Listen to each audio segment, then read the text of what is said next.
Жаңы жыл тосо берсе болот дедиңизби? Исламда мындай майрам барбы? Астагфирулла. Мага да бир эки балдар суроо берди. Жаңы жыл тосо бер дедиңизби? Жок, туугандар.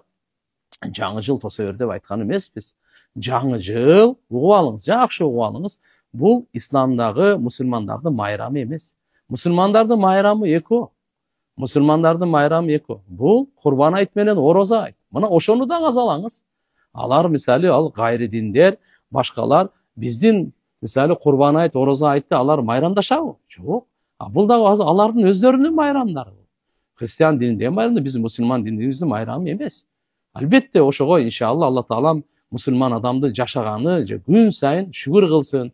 Күн сайын алхамдулилля Алла Таалага зикир чалсын, дуа кылсын, намаз окусун. Мен ушинтип айттым. Ар бирин Алла Таалам берген ар бир күнгө, ар бир айга, ар бир жылга. Эми шуну келип калды мисалы жаңы жыл. Вalla эч кандай айырмасы жок. Мурдагыдай эле ал. Бирок сиз иншалла өзүңүздүн ибадатыңызды күчөйтүңүз, истихбар дуаңызды күчөйтүңүз. Бу тосуу эч кандай милдеттүү эмес ал.